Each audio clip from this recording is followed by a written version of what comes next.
Napansin sa San Andres Romblon ang isang dalaga na malamanika raw ang ganda. Sabi nila ay maganda daw ako. Siya si Jean na ang inbox pirmi raw sabog sa dami ng gusto siyang makachat. Sabi ay, siguro maganda ka sa personal. Kaya nag-chat din ako na pwede magkita kami. Pag mag-video call, kita ko yung mukha ko. Pero yung katawan ko na hindi ko pinapakita. Dahil kapag nakita na raw ng mga ito ang kanyang kabuuan, Hindi na siya nag-reply. sa edad kasi ni Jean na 28 anyos, 3 feet lang ang kanyang height at ang kanyang mga binti putol. Wala rin siyang mga paa at kaliwang kamay. Kalahati na ang katawan ko.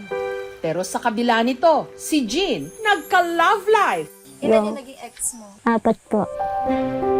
Hanggang nakilala niya si Joey na ayaw na siyang pakawalan. Gusto na siyang pakasalan. Humanga po ako sa kanya na kahit ganyan po siya ay marami din siyang nagagawa. Pero sa nalalapit nilang pag-iisang dibdib, may ex si Jean na nagbabalik. Yung ex ko nagpaparamdam sa kahit pumunta sila doon sa bahay, hindi pa siya nakamove on. Nainis nga po ako doon. Kabilan ko sana siya na tigilan niya na si bibigyan niya. Sino ang pipiliin ni Jean?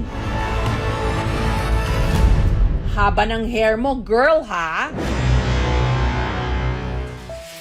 Inborn o congenital ang kondisyon ni Jean. Ang kanyang nanay Rosalinda may teorya kung bakit siya nagkaganito. Habang pinagbubuntis ako ng nanay ko, may nakita siya isang teddy bear. Gusto niya bilhin, kaso kulang yung pambili na. Parang naisip niya pala yung teddy bear.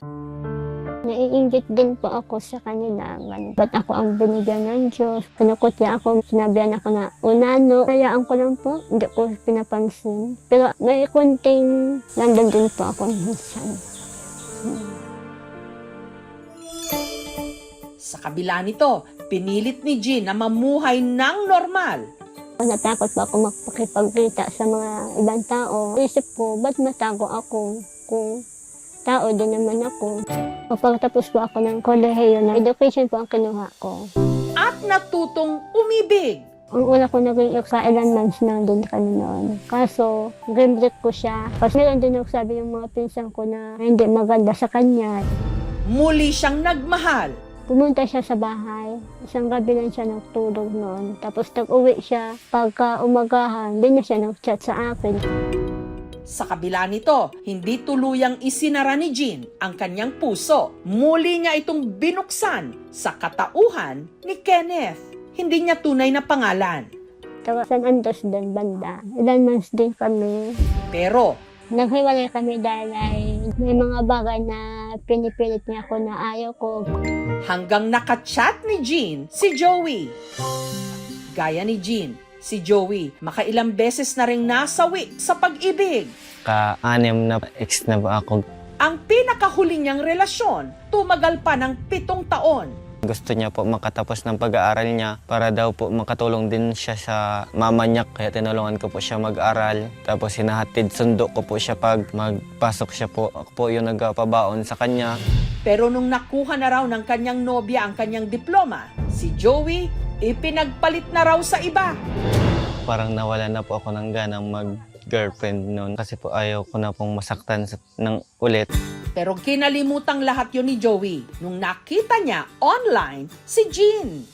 Maganda po yung maputi din, tsaka matangos din naman ng ilong. Simula umaga hanggang gabi po kami magka-chat. Nakikilig ko sa mga chat niya po. Nagtatanong siya sa akin kung may boyfriend daw ako. Sabi ko ay wala po. Gumaganda ang paligid kung bawat tao ay puno ng pag-ibig. Pinili ko po siya para ligawan kasi po ay mabait po siya. Natakot din po ako. Naisip ko pa iiwan din niya ako. Kaya bago pa man tuluyang ma-fall sa isa't isa, inamin na ni Jean ang pinakatatago niyang sikreto. Sana matanggap mo ako sa kalagayan ko. Send ko sa kanya yung picture. Nakita ko na yan, sabi niya sa akin. Nistok daw niya ako sa Facebook ko. Kita ko po siya doon, okay din naman po yung kalagayan niya. Hindi naman po talaga siya alagain. Hindi naman po yung nagpatigil sa akin na para mahalin po siya. Iba po siya sa mga naging ex ko po. Pag nagatampuhan po kami kasi ay naayos po namin agad. Si Joey, umakyat na ng ligaw kina Jean. Parang isang bulaklak na kay ganda na inabot mo sa iyong sinisinta. Mas maganda po siya sa personal kaysa po sa Facebook lang. Pumunta siya talaga sa bahay. Sincere talaga siya sa akin na ligawan niya talaga niya ako. Sabi ng mama niya, baka lukuhin ko daw yung anak niya. Sabi ko po ay, hindi ko naman po lulukuhin yung anak niyo. Aalagaan ko naman po siya. Pag-ibig nga ang susi, nararapat lang ibahagi. Napakita niya sa akin kung gaano niya ako kahalaga sa kanya. Nahulog na din po yung loob ko sa kanya. Sinagot ko na siya. Pinaramdam niya sa akin kung gaano niya talaga ako kamahal. Nirerespeto din niya ako. Ramdam ko po na siya na po talaga yung nigay ng Diyos sa akin na maging kapartner ko na po. Gumaganda ang paligid kung bawat tao ay puno ng pag-ibig.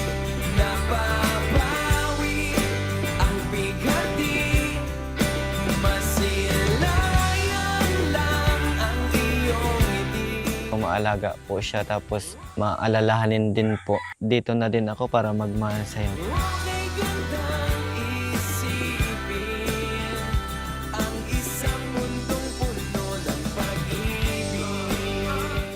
Hindi ko po siya lulukuhin. Aasawahin ko na po siya ngayon. Dahil nadama talaga ni Joey na mahal niya si Jean, makalipas lang ang 2 buwan, namanhikan na siya. Pero habang naghahanda sila sa nalalapit na kasal, may biglang nagparamdam kay Jean, ang dati niyang nobyo, si Kenneth. Pumunta sila doon sa bahay, pangamusta. Nainis nga po ako doon. Kabayan ko sana siya na tigilan niya na si Baby Jean tsaka ikakasal na din po kami. Magbago kaya ang isip ni Jean na pakasalan si Joey? Baka daw mag-away kami nung ex niya. Sino ang kanyang pipiliin? Ang multo ng kanyang nakaraan? Alam ko naman na hindi pa siya nakamove on. O ang mundo niya sa kasalukuyan?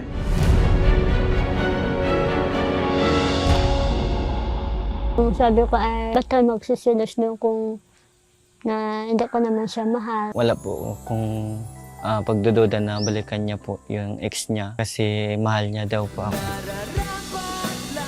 Kaya nito lang April 24, tuloy ang kasal! Gumaganda ang paligid kung bawat tao ay puno ng pag-ibig. Ang bride na si Jean, all dressed in white, may corona pa. Lakas makaprinsesita! Lang ang iyong ngiti.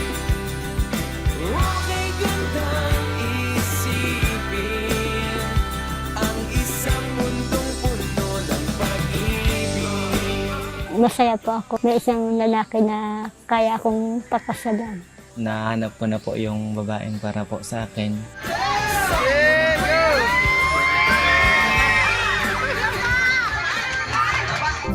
Ang newlyweds, nagsasama na ngayon sa iisang bubong. Dati po kasi ay sa chat lang po kami nagbabalik ng good morning. Ngayon po ay personal In na po. Bawat gising, kasama ko siya. At dahil hindi pa tapos ang kanilang honeymoon, si Joey, Diyan ka naman na may surprise ako sa'yo.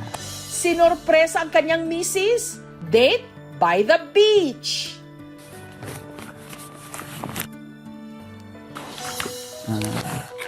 Para sa'yo, love. Anong gusto? Makain po. Salamat. Alam.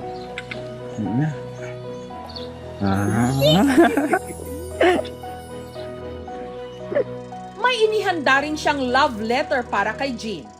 Dear Jane, salamat sa pagmamahal mo sa akin. Katulad ng sinabi ko sa iyo, tanggap kita at buong buo. Mag-aaway man tayo, pero hindi maghihiwalay. Ikaw ang aking ngayon, ang magpakailanman. I love you, love. I love you too. Love, thank you din sa lahat. Dahil kung ano ako, tinanggap mo ako. Alam ko na hindi mo nakikita sa kaanyuan ko, nakikita mo din sa puso mo. Love you, love. Gumaganda ang paligid kung bawat tao ay puno ng pag-ibig. Sa buhay, lalo na sa pag-ibig, hindi laging ligaya ang unang daan.